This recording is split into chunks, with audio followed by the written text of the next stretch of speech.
Okay,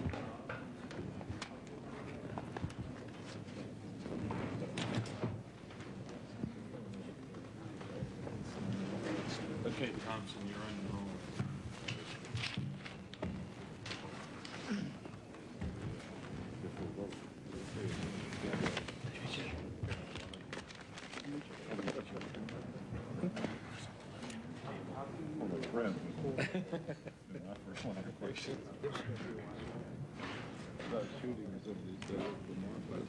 Really?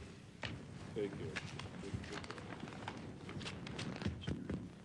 We very much appreciate your joining us, gentlemen. As you heard on the last panel, we will have 5-minute opening statements to leave us the maximum amount of time for questioning, and I'd like to acknowledge the presence of Mr. John DeCamp, who is sitting with Mr. Crockman and Mr. Fletcher. As counsel, you're welcome, sir. We'll begin with the listing in the witness list as circulated with Mr. John Crockman from Knoxon, Montana. Mr. Crockman, the floor is yours. Greetings from Montana. It is sad that this opportunity to address the Senate has arisen out of the Oklahoma tragedy. We wholeheartedly denounce the deplorable act of violence. We have and will continue to assist in any manner to apprehend all persons that may have planned and or carried out that dastardly deed at whatever level they may hide. At the present time, we view the militia movement as a giant neighborhood watch. The movement is made up of a cross-section of Americans from all walks of life with a singular mandate which is public and overt: the return to the Constitution of the United States and two-year oath to defend that Constitution. The Declaration of Independence gives excellent insight as to why people feel the need to group together and participate in militia patriot organizations. This document speaks for itself once again, as it did over 200 years ago, when flagrant injustice continues out of control by oppressive public servants. We request that this document be entered into the permanent record as a partial support document to our statements. The following are just a few examples as to why Americans are becoming more and more involved in militia patriot organizations. The high office of the presidency has been turned into a position of dictatorial oppression through the abusive use of executive orders and directives, thus leaving Congress stripped of its authority.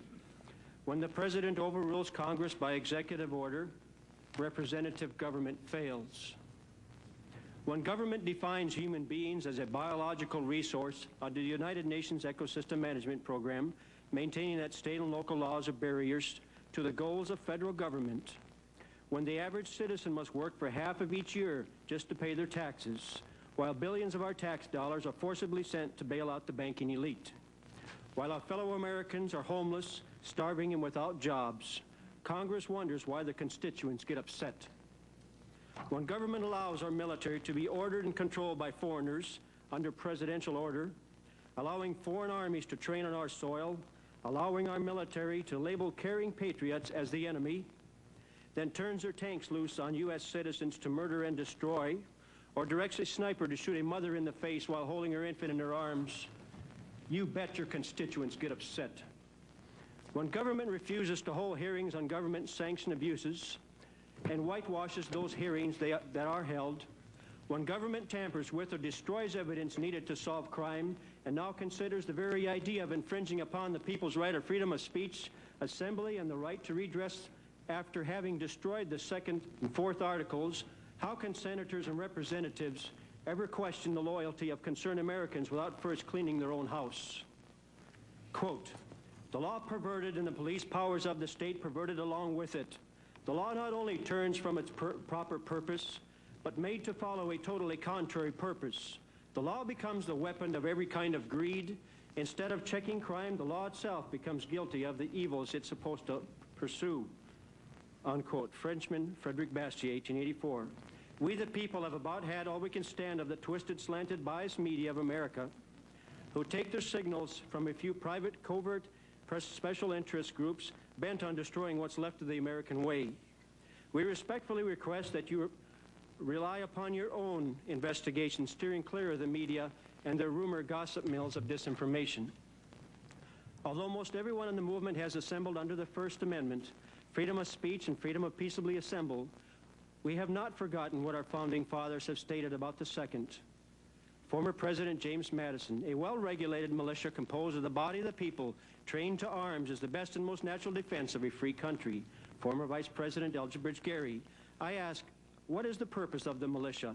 To offset the need of large standing armies, the bane of liberty. Why would he call the armed forces the bane of liberty? Who is the Pentagon waging activities against active campaigns to win over the populace, and why? Why does Military Civil Affairs Manual 4110 seem to be so applicable in America today? Paraphrasing, steps necessary for the overthrow of a nation. May God be with America as he watches over the shoulders of you who write her laws. A nation can survive its fools and even the ambitious, but it cannot survive treason from within. America has nothing to fear from patriots maintaining vigilance.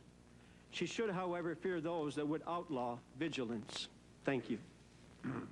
Thank you very much, Mr. Crockett. Now, Mr. Fletcher. Well, I'm going to just stand for the, in the interest of time so that we can get into some other more pressing concerns.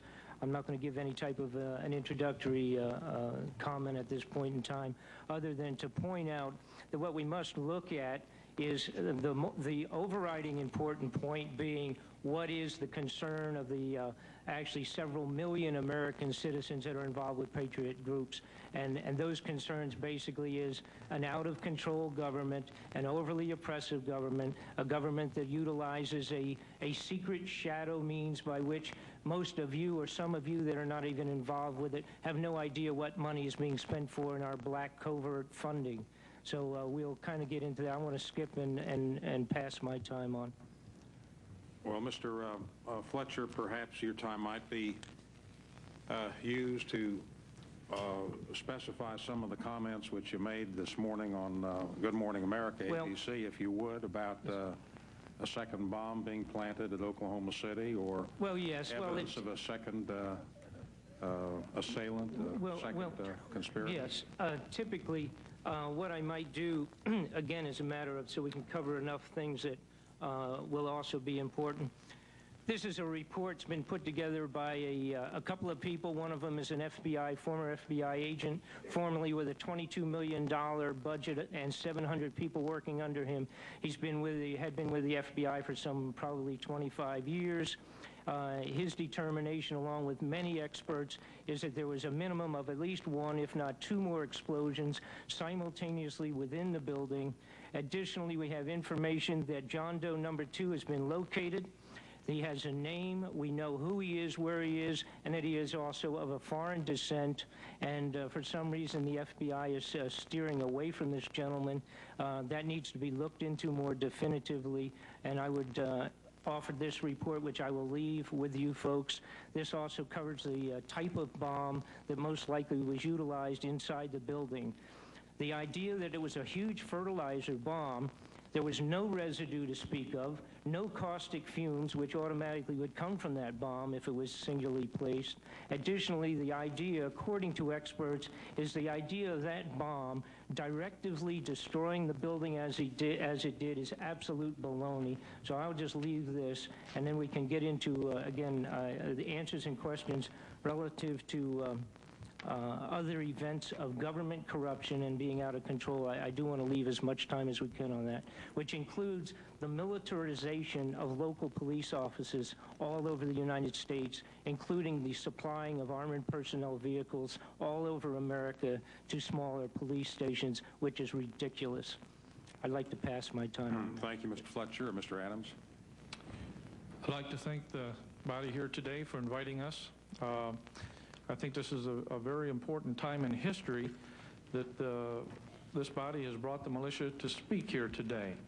I think it's important that we have the opportunity to talk to one another, to air our views, and to get to know one another. And I hope that the individual states of the militias across the country will also do the same thing with the leaders in their states.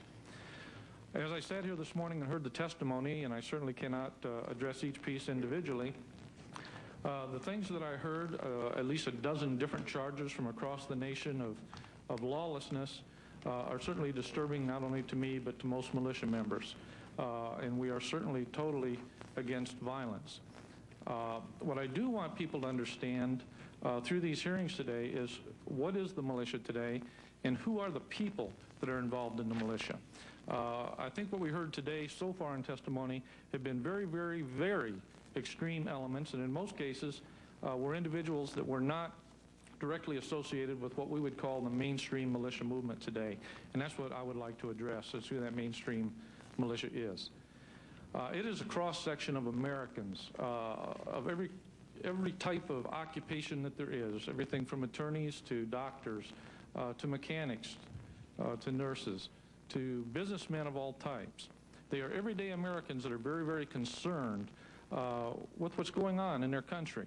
And we applaud that. We are excited that once again in this nation, people are getting involved in their government.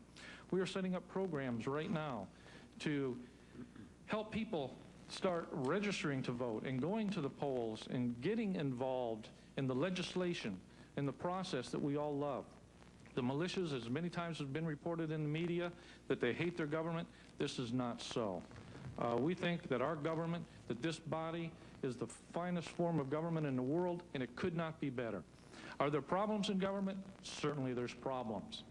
You can hardly find an American that doesn't have something to complain about. Your body itself, whether you're Republican or Democrat, is complaining about the other side. That's America. That's good and that's healthy. And we believe in the freedom of speech. We do not believe in hatred. We do not believe in racism. And if you'll look over very, very carefully of all of the things that you've heard me say in the media and some of the others that have said in the media, we have said nothing about hate. We have said nothing about racism. We have not been anti-Semitic. Now, I'm not saying that there aren't fringe elements out there, and I'm not saying that over the last 14 months, when this organization, this group that is growing across the country, has started getting public attention because we have been out in the open, because we have been very public. We have gotten a lot of media. I'm not going to say that others aren't going to try to attach themselves to our coattails and take that ride and try to get their public attention too, but it is wrong. If they use hate, if they use violence, if they do not abide the law, we will be the first to expose them. We will be the first, if they are breaking the law, to turn them over to the law enforcement agencies. In my state, if you'll check the record, you'll find that we have stood behind our law enforcement fully. We have also initiated legislation in our state to support and empower our sheriffs and other law officials. We are law-abiding, God-fearing Americans. And we ask that this Congress will recognize that we represent literally millions of people in this country that are once again getting involved. And the one thing that they see, the one reason that this movement has grown so rapidly over the last 14 months is because the people do see a voice for them in the militia. And we're excited to be that voice, and we want to be an honest voice and an open voice. And there's some fears out there in the country. You've heard about some of the fears this morning. Whether the fear has substance to it or not, it's still a fear, and it needs to be addressed. All fears need to be addressed and expose those fears. If they're real, then let's work on them. If they're not real, then let's expose them for what they are. Thank you. Thank you, Mr. Adams. Mr. Johnson. Hi, how you guys doing? Senators? One of the things I wanted to bring up, first let me tell you who I am. Name's James Johnson, co-founder of a group called E Pluribus Unum, and one of the leaders and spokesperson for the Ohio Unorganized Militia. I've spoken to many groups around Ohio and in other states, and I've also helped start some groups. Now, what I wanted to touch on was what Mr. Thompson said. I think he focused on a key point, which was why these groups are forming. Why is it growing like it is? And that's some of the topics that need to be addressed, and I think maybe you can talk to some people on the inside like you have here to answer those questions. To put it to you bluntly, some of the legislation that's coming out of Washington, some of the executive actions that are taking place, ladies and gentlemen, these things started a revolution 200 years ago and got this country started. And the people are seeing this. The national news media and the actions of this government is some of the best recruitment we could have. We don't have to say much. All you have to do is talk to the average person out there to tell you, how do you feel about your government? And the people you look at here, we're the calm ones. We're the ones that calm people down. Now, I'm speaking here as a representative for my state and other groups that I know of. The animosity that I see out there between the citizens, all of them, and the government is frightening. What they did was, after listening to all these abuses and government atrocities that you're going to hear here today, and they saw that they were going to no avail, they decided to see what they could do to become part of the solution. They looked into the law, and under Title 10 U.S.C. 311, saw a phenomenon known as the unorganized militia that consists of all people, even the people taking these pictures right here, everyone. And they began to form themselves in units for their own self-defense and their self-preservation.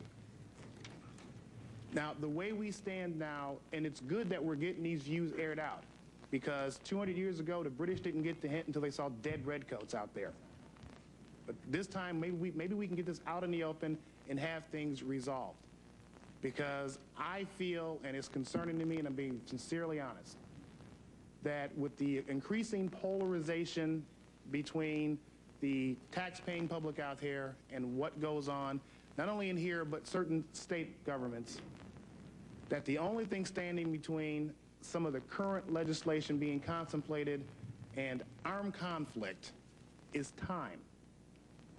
It's one of the reasons I got in this movement, to help prevent that.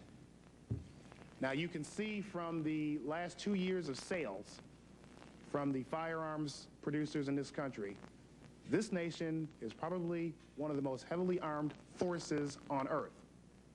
And I have heard more and more people say, if one of these black-suited, armor-wearing, state-sponsored terrorists come kicking down my door, I'm going to blow somebody away. They don't call themselves militia. They don't even call themselves patriots. They call themselves American citizens who are getting tired of confiscatory tax rates, increasingly heavy regulations, which is, they believe, are leading them down a path to involuntary servitude. And one of the slogans that's been going around, especially in Ohio, is what I've been telling people, for those who think that this is just primarily an angry white male movement, is that if our ancestors would have been armed, they would not have been slaves. That's why people are beginning armed. Not so much with firepower. That's not the thing that makes it dangerous. What makes it dangerous, that they're being armed with knowledge.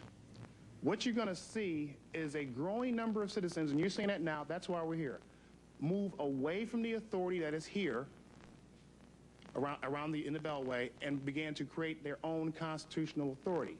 You're going to begin to see this in the resurgence of the common law courts. You're going to begin to see this, and I'm going to summarize here, in the formation of the militias. That's what came first, to defend ourselves.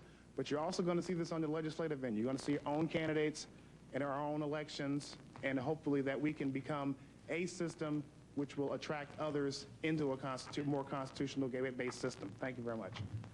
Thank you, Mr. Johnson. Mr. Olson. Thank you for the opportunity to testify today. The following statement will attempt to answer the question of the legitimacy and the need of the citizen militia. Not only does the Constitution specifically allow the formation of a federal army, it also recognizes the inherent right of the people to form militia. Further, it recognizes that the citizen and his personal armament are the foundation of the militia. The arming of the militia is not left to the state, but to the citizen. However, should the state choose to arm its citizen militia, it is free to do so, bearing in mind that the Constitution is not a document limiting the citizen, but rather limiting the power of government. But should the state fail to arm its citizen militia, the right of the people to keep and bear arms becomes the source of the guarantee that the state will not be found defenseless in the presence of a threat to its security. It makes no sense whatsoever to look to the Constitution of the United States or that of any state for permission to form a citizen militia, since logically the power to permit is also the power to deny. If brought to its logical conclusion in this case, government may deny the citizen the right to form a militia. If this were to happen, the state would assert itself as the principal of the contract, making the people the agents. Liberty then would depend on the state's grant of liberty. Such a concept is foreign to American thought. While the Second Amendment to the United States Constitution recognizes the existence of the state militia and recognizes their necessity for securing a free state, and while it also recognizes that the right of the people to keep and bear arms shall not be infringed, the Second Amendment is not the source of the right to form a militia nor to keep and bear arms. Those rights existed in the states prior to the formation of the Federal Union. In fact, the right to form militia and to keep and bear arms exists from antiquity. The enumeration of those rights in the Constitution only underscores their natural occurrence and importance. According to the 10th Amendment, ultimate power over the militia is not delegated to the federal government by the Constitution. Consequently, the power of the militia remains in the hands of the people. Again, the fundamental function of the militia in society remains with the people. Therefore, the Second Amendment recognizes that the militia's existence and the security of the state rests ultimately in the people, who volunteer their persons to constitute the militia and their arms to supply its firepower. The primary defense of the state rests with the citizen militia bearing its own arms. Fundamentally, it is not the state that defends the people, but the people who defend the state. The second line of defense of the state consists of a statutory organization known as the National Guard. Whereas the National Guard is solely the creation of statutory law, the militia derives its existence from the inherent inalienable rights which existed before the Constitution and whose importance are such that they merit specific recognition in that document. While the National Guard came into existence as the result of legislative activity, the militia existed before there was a nation or a constitutional form of government. The militia, consisting of people owning and bearing personal weapons, is the very authority out of which the United States Constitution grew. This point must be emphasized. Neither the citizen's militia nor the citizen's private arsenal can be an appropriate subject of federal regulation. It was the armed militia of the American colonies whose own efforts ultimately led to the establishment of the United States of America. While some may say that the right to keep and bear arms is granted to Americans by the Constitution, just the opposite is true. The federal government itself is the child of the armed citizen. We, the people, are the parent of the child we call government. You, senators, are part of the child that we, the people, gave life to. The increasing amount of federal encroachment into our lives indicates the need for parental corrective action. In short, the federal government needs a good spanking to make it behave. One other important point needs to be made. Since the Constitution is the limiting document upon the government cannot become greater than the granting power. The servant cannot become greater than its master. Therefore, should the chief executive or other branch of government or all branches together act to suspend the Constitution under a rule of martial law, all power granted to government would be canceled and deferred back to the granting power, that is the people. And I'll conclude with this statement: martial law shall not be possible in this country as long as the people recognize the Bill of Rights as inalienable. My statement is not complete, however, it has been made part of the record for those who would like to review it. Thank you very much. Thank you, Mr. Olson. Mr. Olson, I heard you say on national television that you could understand why someone would bomb the Oklahoma City Federal Building. How can you say that? How can you understand why someone would bomb a building and kill so many innocent men, women, and children? I don't believe that's the correct context, Senator Specter. I believe the context was, when they were asking me about the dynamic that occurred during following the bombing of the Oklahoma City Federal Building, I was asked by Leslie Stahl, and I responded that I understand what took place. The good senator from Montana here earlier said that he understood why people hate their government. I don't think it's uncommon for us to seek understanding, because unless we understand a problem, we have no way of solving it. What I meant by that, and in the context, and you, Senator Specter, who sound-bited Leslie Stahl, and were wrong to do so, sir, you should have got the entire... Would you please allow me to finish my statement, sir? You should have received the whole context and allowed me to explain it. What I said was that I understand the dynamic of retribution. Revenge and retribution are a natural dynamic which occurs when justice is taken out of the equation. Back in the Old Testament, there were the cities of refuge. You who are students of the Old Testament know that those cities of refuge were placed in the Promised Land to allow a place for a person to run if someone's life were taken, that a relative would not avenge the life of that one. that awaiting justice. When justice is removed from the equation, then the dynamic of revenge, retribution, and retaliation will take place. I understand the dynamic, sir. That is what I meant. Well, all right, Mr. Wilson, let's not deal in sound bites. Do you now understand why someone bombed the Oklahoma City Federal Building? The Oklahoma Federal Building, I would give that information to the FBI. I understand the dynamic, sir. It is up to you to do the investigation, and I feel that the FBI, for some reason, has taken 7 to 8 weeks to find someone who is not guilty. I think it's about time that they start looking for the ones who are guilty. Now, we'll pursue parts of that later, but I'm not asking you for evidence as to who bombed it. When you say you tell the FBI, I want to know if you understand why somebody bombed the Oklahoma City Federal Building. That has not been proven that somebody bombed the Oklahoma Federal Building. The fact of the matter is that one person has been taken into custody. There have been allegations made. He is an alleged bomber. I believe that we in the United States of America have to wait until the justice system takes its course. We are innocent until proven guilty. I don't know why somebody bombed. I'm saying that if someone were to be held accountable for that, and if that was the act of retaliation, revenge, or retribution, I understand the dynamics, sir, of that, because justice has been taken out of the equation. And when justice is taken out of the equation, revenge, retaliation, and retribution will take its course. Well, whether it's singular or plural, the Oklahoma City Federal Building was bombed. What are you looking for, Senator? Now, what am I looking for? Well, I hadn't finished my question, but I'll answer yours. What I'm looking for is your statement about understanding why the building was bombed, whether it's singular or plural. And you talk about vengeance, and you talk about retribution, and you talk about many factors, but what I want to understand from you is whether you understand, or stated differently, think there's any justification whatsoever, given your comments on vengeance and retribution, whether there's any justification whatsoever for the bombing of the Oklahoma City Federal Building. Well, you're a clever attorney, sir, and I give you credit for trying to wrap my thoughts around your axle, but I'm not going to allow you to do that.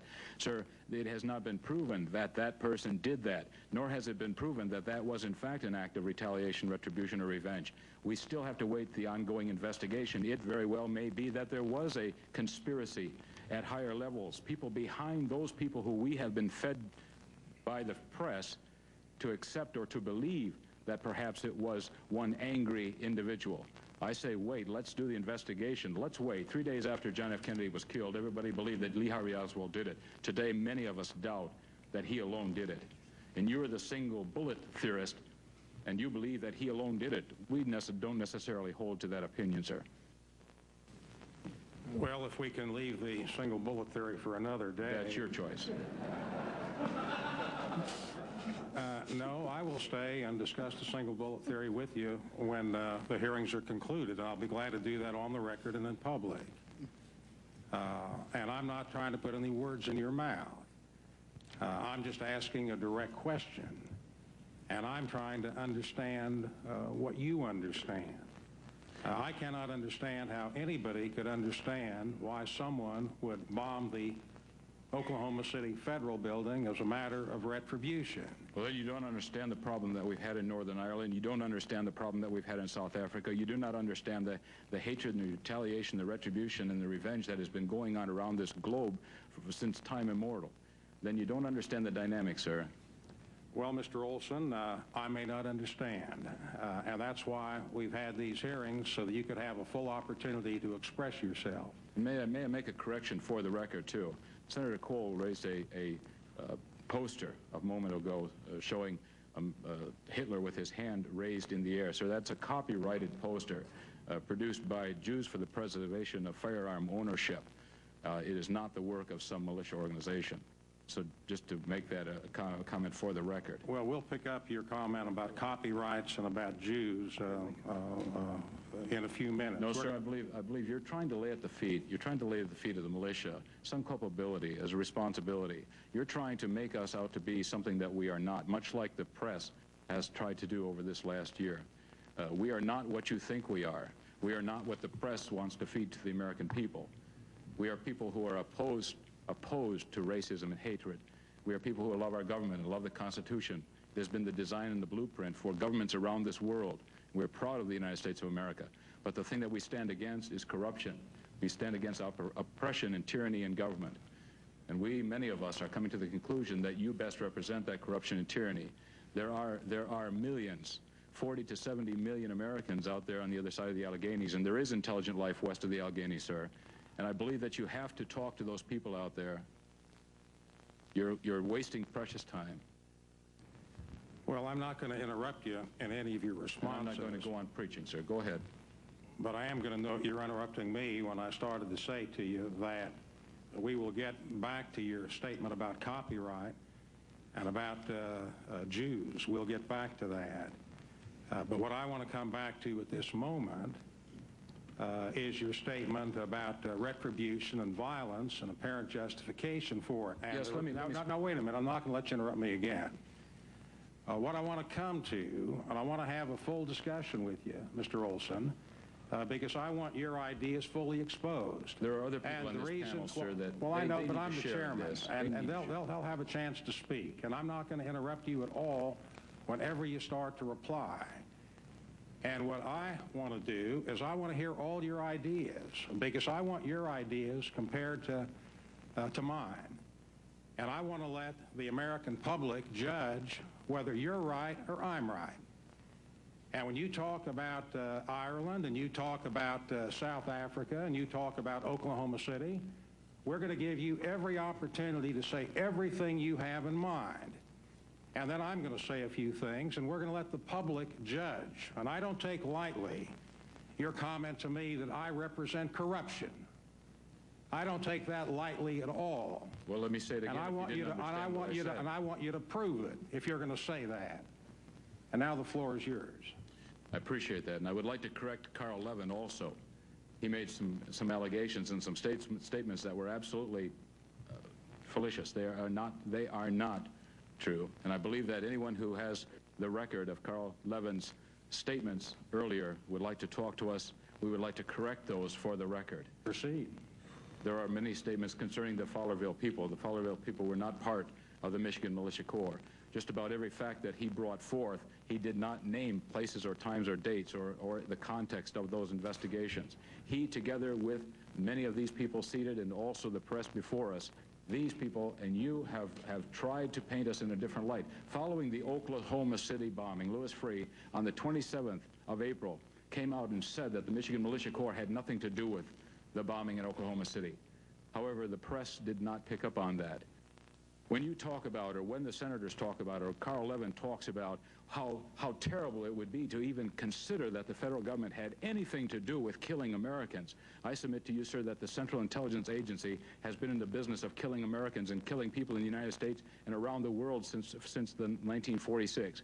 I submit to you, sir, that the Central Intelligence Agency is probably the grandest conspirator behind all of this government. And I submit to you, sir, that perhaps the puppeteer strings of the Central Intelligence Agency reach even into the senators, perhaps before us and perhaps also in the Senate of the United States of America. Well, as long as you say perhaps, Mr. Olson. Senator Cole. Thank you very much, Mr. Chairman. I would just like to read to you, Mr. Olson, a fax that you sent out on April 28th to the American people, and it said this: "The wrath of the country has been directed toward the brave men and women of the Michigan Militia. Now, here's the truth. On April 19th, 1995, a day that will live in infamy, the government of Japan, in retaliation for the United States gas attack on the subway in Japan, blew up the federal building in Oklahoma City." That's a fax from you to the American people on April 28th, 1995. Would you care to comment on it? I have a 40-page document that I have prepared, a transcript of an audio tape that is available to the press. We encourage the press to see me at the press conference this afternoon at 3 o'clock in the White Room on the 13th floor of the National Press Club building, and I will be happy to provide you with 40 pages of transcript. Do your own investigation. Well, are you standing by that fax? I'm saying that bits and pieces of information are conveyed and brought to the attention of the Michigan Militia Corps. We have established safe houses. We have established places of protection where people inside the agencies can come to us with information concerning corruption. And when they do, Mr. we Olson, take, sir, let me you haven't finish. said it I'll yet. be very brief. When they bring facts to us, we hand it over to the media to investigate. We do not have the resources or the wherewithal to investigate all of these facts. You haven't responded. I said to you, you respond to the facts that you sent out on April 28th. It says, on April 19th, a day that will live in infamy, the government of Japan, in retaliation for the United States gas attack on the subway in Japan, blew up the federal building in Oklahoma City. Your And fact. I reply to you, sir, that if we wait and the investigation is done, I believe that we will find collusion between governments in the involvement in the Oklahoma City bombing, if we will wait and allow the investigations to be conducted. All right. Mr. Fletcher, as I mentioned in my statement, the militia of Montana claims that there are, quote, lesbians, sex perverts, child molester advocates, Christian haters, and the most doctrinaire of communists heading the FBI and the IRS. Now, Mr. Fletcher, with respect to the IRS, I have no quarrel with you. So be it, sir. But my friend Louis Freeh is a different matter. So I would like to ask you, are you suggesting that he is a lesbian or a sex pervert, a child molester advocate, or a Christian hater, or a communist? Well, first off, that's not my quote, so that for the record we clear that. And I think that comes out of a singular book that we carry, the same as the library carries, and that's the extent of that.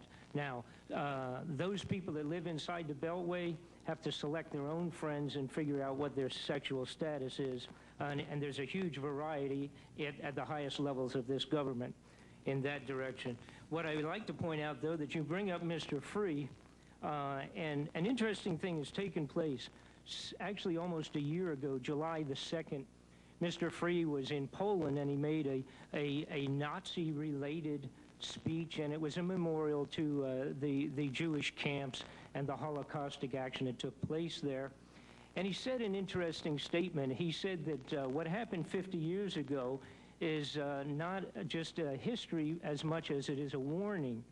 And Mr. Freeh said that, in fact, at any time that any nation of the world starts to utilize local police with their federal enforcement and starts to federally arm the police at a local level, as Adolf Hitler did as he slowly came in and did his outrageous acts back in 1940 and 38, he said that anytime we see this, it's an immediate red flag that that nation is probably moving into a dictatorship.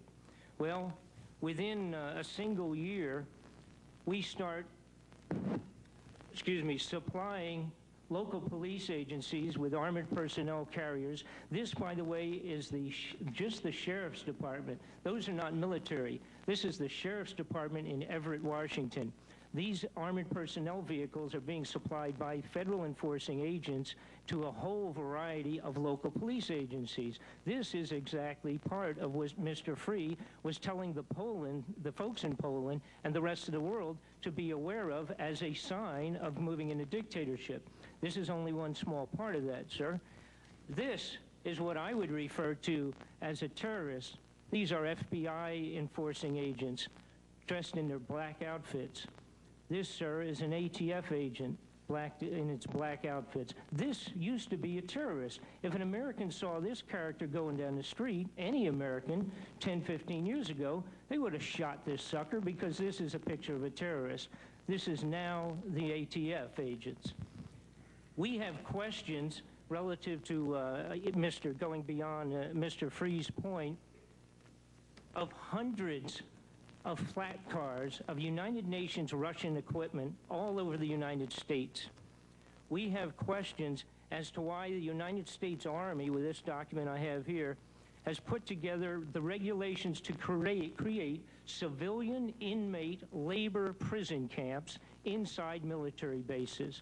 Those are the questions. We have questions why, under executive orders, the President of the United States sends $200 million to build Russian homes for Russian soldiers overseas. Thank you. I'd like to just get on to Mr. Yes, Fletcher. sir. Another question on the in an interview with the Los Angeles Times on April 21st, you said that you told the Associated Press that the American government has created weather tampering techniques so that the New World Order will be able to starve millions of Americans and to control the rest. Would you explain what you were trying to say? Well, what I was trying to say is exactly what I said. There is weather control techniques. We have a complete package on that, which I did not bring, but I certainly will see to it that it is brought in for the record. Number one, the entire patents on the equipment. Number two, Senator Claiborne Pell's complete statement and story of his own that not only does it exist, but that we even utilized it as far back as the Vietnam War. You might want to touch base with Senator Pell. I just want to repeat before I turn to So yes, but we do have all that information. You're saying the government has created weather tampering techniques so that the, quote, New World Order will be able to starve millions of Americans. Worldwide. Millions of Americans, and to control the rest. Yes, sir, and that's my belief. As bizarre as that sounds, if somebody had told me that that equipment even existed 10 years ago, I would have thought they were nuts, sir. And at this point in time, we have all the documents to prove it. And if you think that 85 tornadoes takes place in the middle of our growing area by simultaneous accident, I'm sorry. With the equipment that's already set up internationally, and as bizarre as that is, it is proven and documented. We will supply you with those documents. As bizarre as that is, I would say that weather wars, and this is quoting actually Senator Claiborne Pell himself, that they are the greatest weapon ever created in the world, and that's the Senator's own statement. So yes, I do stand on that. Thank you, Mr. Fletcher. Thank you, Mr. Chairman. Thank you very much, Senator Cole. Senator Feinstein? He's not here. Pardon me, Senator Thompson?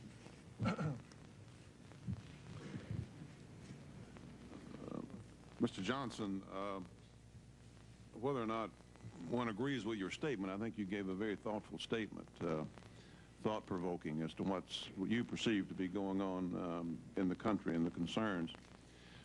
You mentioned the problems, as you said, with our government. You talk about the tax rates being too high. You talk about government being too big, too intrusive, and all those things, many of which many of us are also concerned about and are trying to do something about it. You talked about the British, our revolution, other places around the world. But, you know, we couldn't vote King George out of office. The difference between us and other countries is that we do have a democratic society, and one in which huge numbers of people don't even bother to vote. But we have an opportunity to change just about all the things that you listed that's a problem. I take it that you think that our system is broken down, our electoral process in some way is broken down. Either it's really not free and open, or maybe we shouldn't go by democratic processes, or what's your problem with working through the process to solve these problems? You know, there was an organization, I believe, came out back in September and said that the militia's aim was clearly the democratic process itself. And my response to that was that our aim was, our target was right on target, right around November the 8th, when a whole new Congress came in here. Fine, granted.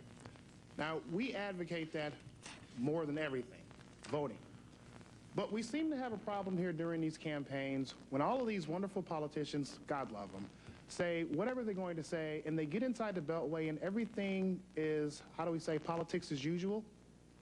Now, what's going on as this trend continues, and you guys got to listen to this, you're pushing people's backs against the wall out there.